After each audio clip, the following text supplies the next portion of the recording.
Very good evening to all of you. आप सभी का हमारा YouTube channel English teaching point पे वेलकम है। आज के सेशन में मैं आपको एक सुंदर सा हिंदी का प्रेम कहानी सुनाने जा रहा हूं, जो हिंदी के इतिहास में सर्वप्रथम प्रेम कहानी मानी जाती है। यदि आप 12th में है, आपका संकाय साइंस है, आर्ट है या कॉमर्स है, तीनों में से कोई है, और यदि आप इस बार एग्जाम देने जा रहे हैं तो आपके बोर्ड एग्जामिनेशन के पॉइंट ऑफ व्यू से यह कहानी काफी महत्वपूर्ण है। इससे रिलेटेड 5 मार्क्स का क्वेश्चन पूछा जाता रहा है। तो इस कहानी के सबसे पहले हम लोग पात्र को जान लेते हैं। इस कहानी को किन्होंने लिखा ये जान लेते हैं। देखिए, ये हिंदी की सर्वप्रथम प्रेम कहानी है और यह इसका शीर्षक है उसने कहा था। और यह कहानी चंद्रधर शर्मा गुलेरी जी के द्वारा लिखा गया था। चंद्र शर्मा गुलेरी का जन्म 1883 में हुआ था और उनका निधन 1922 में हुआ था। ठीक है। इस कहानी का जो प्रमुख पात्र है, जिसे आप नायक कह सकते हैं, नायक है लहना सिंह और नायिका है सूबेदारनी। सूबेदारनी का पति का नाम था हजारा सिंह और सूबेदारनी की जो और लहना सिंह की जो पहली मुलाकात होती है वो अमृतसर के भीड़ भाड़ वाले बाजार में होती है। लहना सिंह का दोस्त का नाम था बजीरा सिंह और सूबेदारनी और हजारा सिंह के पुत्र का नाम था बोधा सिंह और लहना सिंह का एक भतीजा था जिसका नाम था कीरत सिंह। तो ये आपके कहानी के प्रमुख पात्र है और इससे रिलेटेड एक क्वेश्चन 2 नंबर में पूछा जाता है कि कहानी के प्रमुख पात्रों की सूची तैयार करें। ठीक है।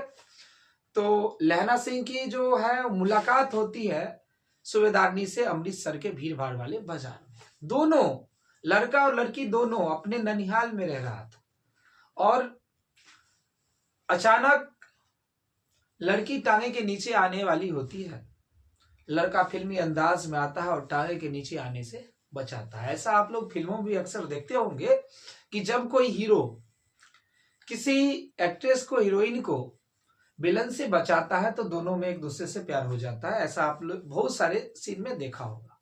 ऐसा ही सेम घटना होता है लहना सिंह और सूबेदारनी के बीच भी। दोनों में प्यार हो जाता है, पहले ही नजर में एक दूसरे से प्यार हो जाता है और इसके बाद लड़का दूध वाला के यहाँ, दही वाला के यहाँ, सब्जी वाला के यहाँ उस लड़की का इंतजार करता, फिर उससे मिलता, बातचीत करता और जाते समय उसे चिढ़ाता और कहता तेरी कुरमाई हो गई क्या। अब लड़की चिढ़ जाती, कहती धत, और धत कह के चल जाती। ऐसा अक्सर होता। लेकिन एक बार ऐसा होता है जब लहना सिंह पूछता है सूबेदारनी से कि तेरी कुरमाई हो गई क्या। लड़की कहती है हाँ हो गई, देखते नहीं रेशम से कढ़ा हुआ सालू। सालू अर्थात दुपट्टा। अब जैसे ही ये लड़का सुनता है उस लड़की की बात को तो हताश निराश हो जाता है। मन में बहुत सारे सपने अरमान सजोए हुए था कि उससे मेरी शादी हो जाएगी, लेकिन ऐसा हो नहीं पाता है। लेकिन आजकल की आशिक की तरह था नहीं कि भाई तू हुई तो मेरी बहुत अच्छी और ना हुई तो बहुत खराब। ऐसा नहीं। लड़का अंदर ही अंदर टूट जाता है और पागलों की तरह व्यवहार करने लगता है। जब वो रिटर्न आता है यह शब्द सुन के उस लड़की का, तो एक लड़के को नाली में धक्का दे देता है, दूध वाले का दूध गिरा देता है, सब्जी वाले का टोकरी गिरा देता है, एक वैष्णवी से टकरा जाता है और वैष्णवी कहती है अंधे कहीं का दिखता नहीं। कुत्ते को ईंट से मारता है, अर्थात पागलों जैसा हरकत करने लगता है। इस घटना के कुछ समय बाद लहना सिंह की नौकरी जमींदार के पद पर 77 राइफल्स में हो जाती है। भारतीय सेना में वो काम करने लगता है। समय का चक्र है, बीतता चला जाता है। एक बार जमीन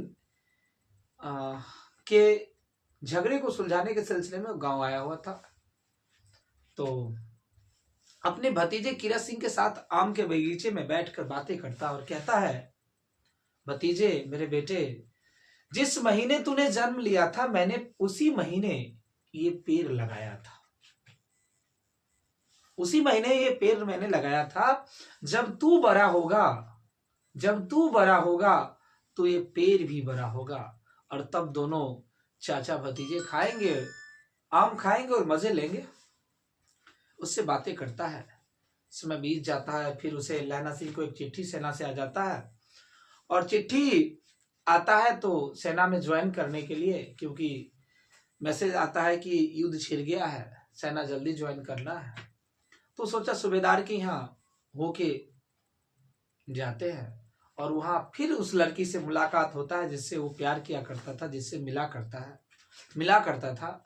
जैसे ही उस लड़की को देखता है तो उसे अपने बचपन का प्यार याद आ जाता है, और लड़की बात करती है, उससे कहती है कि एक समय आपने मुझे टांगे के नीचे आने से बचाया था, और मैं आपसे उम्मीद करता हूं कि आप इसी प्रकार मेरे पति और पुत्र को युद्ध में प्राण बचाएंगे। झोली फैला के, आंचल फैला के वो भिक्षा मांगती है। किसके सामने? लहना सिंह के सामने। और लहना सिंह उसे कबूल कर लेता है, एक्सेप्ट कर लेता है, और कहता है कि मैं जान देकर भी आपके पति और पुत्र का प्राण बचाऊंगा। कैसे नहीं बचाता? उसके प्रेमिका का पति और पुत्र था। आज का आशिक होता तो जान ले ही लेता क्या? लेकिन पहले आप प्यार का बेहतर रूप देखने को मिलता था।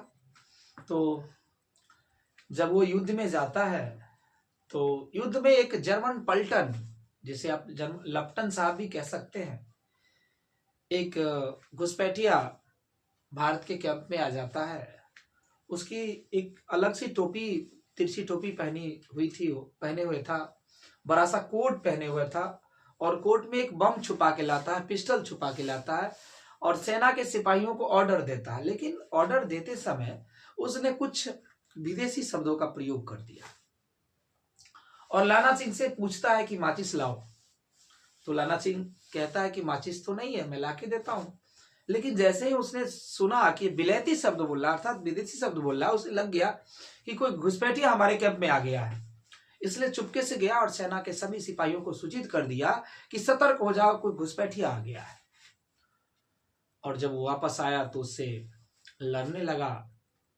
उसके जेब से बम निकालकर फेंक दिया बाहर, लेकिन उतने में वो बाएं हाथ से पिस्टल निकाल के लहना सिंह के पैरों में गोली मार देता है। लेकिन लहना सिंह उसे दबोच के मार ही देता है। अब जानते हो कि सिख लोग बड़े शक्तिशाली होते हैं। लहना सिंह उसे दबा ही देता है। एक सिख जो होता है 1.25 लाख सैनिकों के बराबर होता है, ऐसा किताबों में भी है।